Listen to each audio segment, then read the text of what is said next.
શ્રી હિરપરા કન્યા વિદ્યાલય કાલાવડ, ધોરણ 11, વિષય મનોવિજ્ઞાન, પાઠ નંબર 7, ભાષા અને પ્રત્યાયન.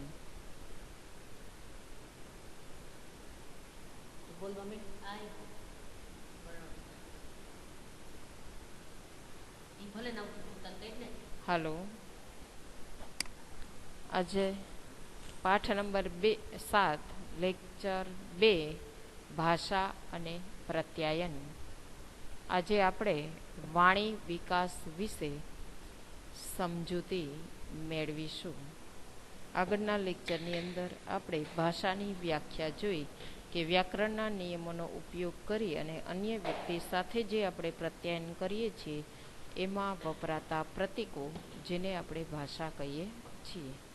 એ ભાષાના આપણે 3 લક્ષણો પણ જોયા કે પ્રતીકોની ઉપસ્થિતિ, નિયમોનો સમૂહ અને પ્રત્યાયન.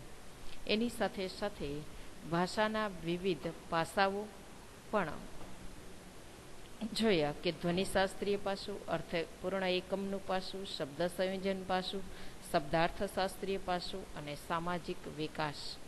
હવે વાણીનો વિકાસ છે એ કઈ રીતે થાય છે, બાળક કઈ રીતે ભાષા બોલતા શીખે છે, અને એ જે બાળક ભાષા બોલતા શીખે છે એટલે કે વાણી વિકાસને કયા પરિબળો, સિદ્ધાંતો અસર કરે છે તેની સમજ મેળવીશું.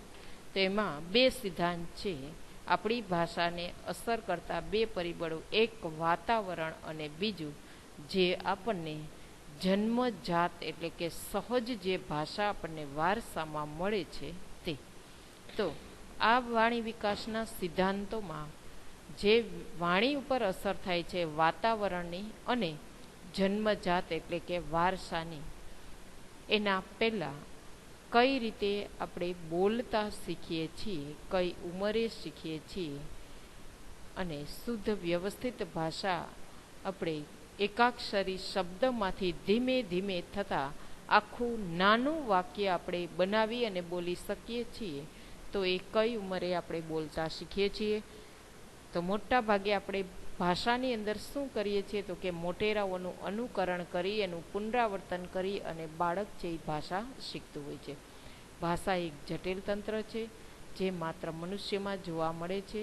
તો મનોવૈજ્ઞાનિકોએ કોની ઉપર તો કે ચિમ્પાન્જી, ડોલ્ફિન અને પોપટ વગેરે સંકેતો કે ચિત્રોનો ઉપયોગ કરીને સાંકેતિક ભાષા શીખવાના પ્રયત્નો કરેલા છે.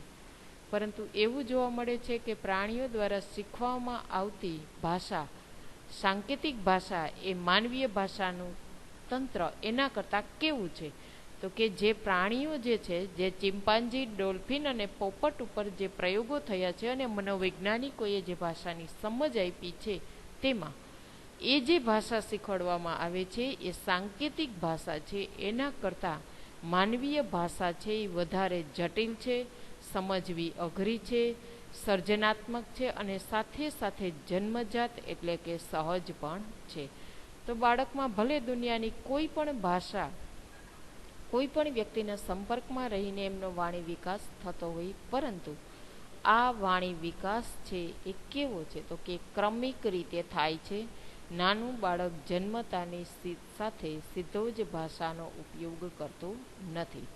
તો નવજાત અને નાના શિશુઓ વિવિધ પ્રકારના અવાજો કરતા હોય છે. નાનું બાળક ધીમે ધીમે થતાં એ જે બાળક મોટું થતું જાય, 5 મહિના 6 મહિનાનું, એમ એ જે અવાજો કાઢે છે એને ધીમે ધીમે એ શબ્દોની અંદર રૂપાંતરિત કરતું થાય છે.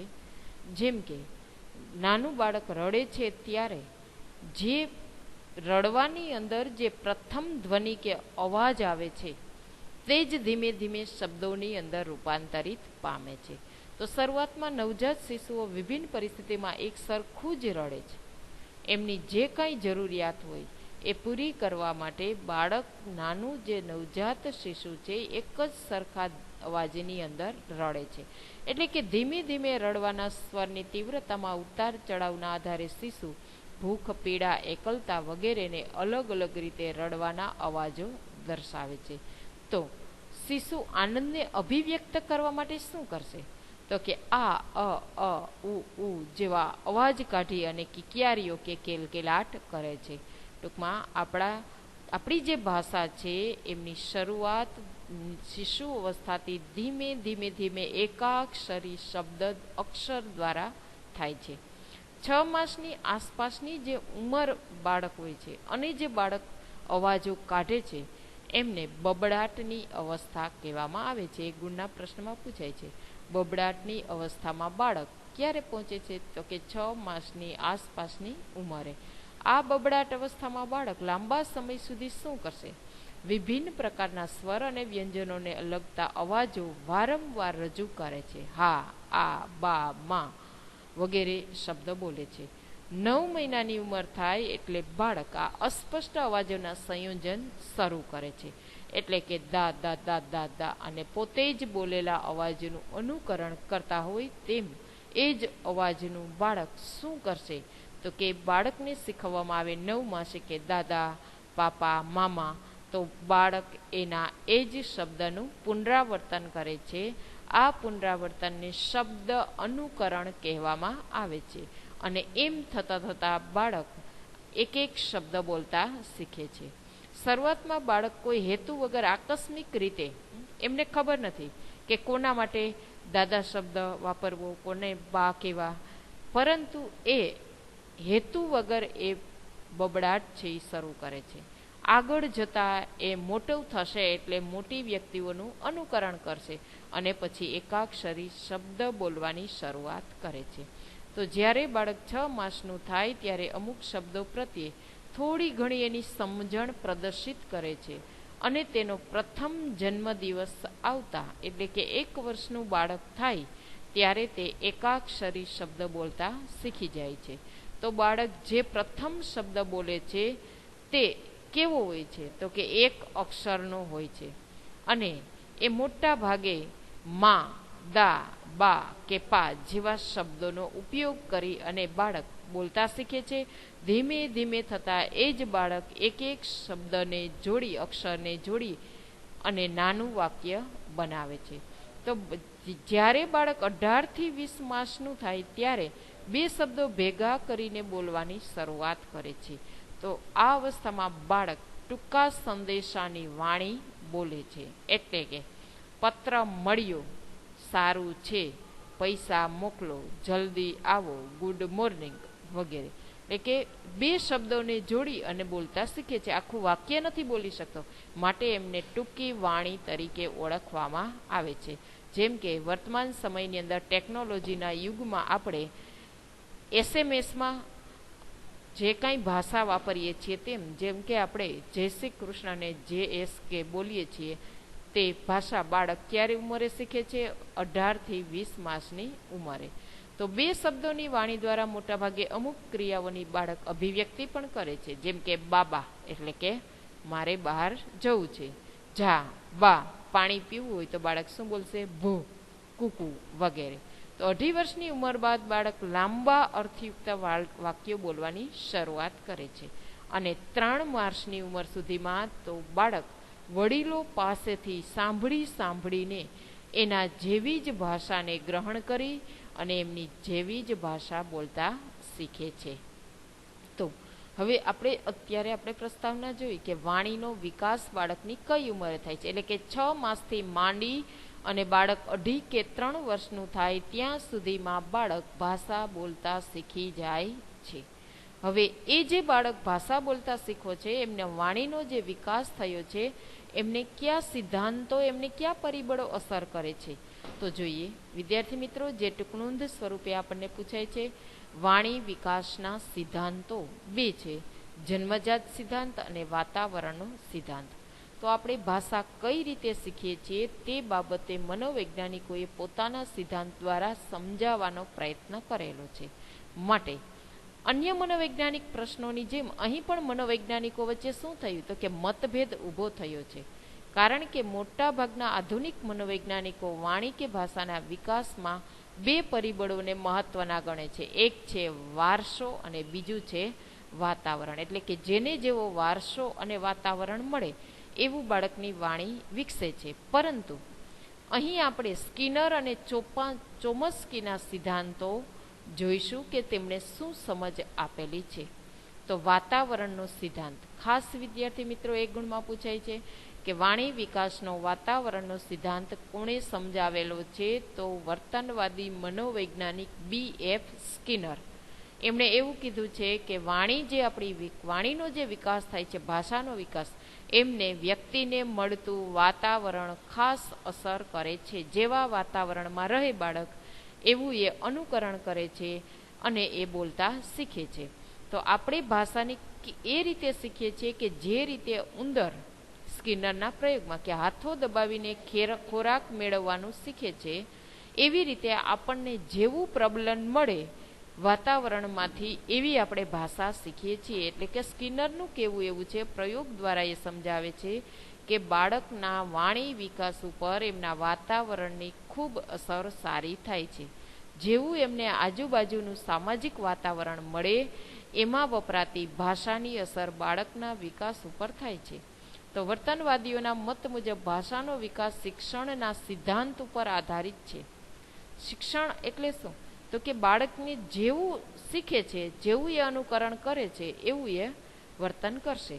જેમ કે બોટલને જોઈને બાળક તેની સાથે બોટલ શબ્દને જોડે છે. સાહચર્ય એટલે કે વડીલો દ્વારા ઉપયોગમાં લેવાતા બોટલ શબ્દનું બાળક પણ બોલવામાં અનુકરણ કરશે. બાળક જ્યારે બોટલ શબ્દ સાચો બોલે છે ત્યારે માતા પિતા હસે છે, બાળકને ભેટે છે. એટલે કે બાળક બોટલ પહેલા ખાલી એમ બોલતો, આ વસ્તુ મારે જોઈ છે, કે જે બિનશાબ્દિક પ્રત્યાયન કરતો, હાવભાવ દ્વારા બોટલને પકડવાનો પ્રયત્ન કરતો, પરંતુ એનો સાચો અર્થ ન બોલી શકતો. હવે જ્યારે વડીલોને બોલતા સાંભળી અને બાળક પણ બોલશે ત્યારે માતા પિતા ખુશ થશે, આનંદમાં આવી જશે કે મારું બાળક છે એ જે તે વસ્તુના નામ છે એ શીખી ગયું છે. એ સમયે બાળકને શેની જરૂર હોય છે? પ્રબલનની જરૂર હોય છે. તો જો માતા પિતા હસે અને બાળકને ભેટે તો એમને પ્રબલન મળે છે અને ફરી પાછું બાળક બીજી વસ્તુનું નામ પણ બોલવાનો પ્રયત્ન કરશે. જો એની જગ્યાએ માતા પિતા એમને ખીજાશે, એમને ટકટક કરશે, તો બાળક ઉપર આ નિષેધક પ્રબલનની ખરાબ અસર થશે અને બીજી વખત બાળક પણ જે તે વસ્તુનું નામ બોલતા શીખવામાં ખચકાટ અનુભવશે. તો બાળકની ભાષા બોલવાની લઢણ તેના માતા પિતા કે ઘરના સભ્યો જેવી જ હોય છે.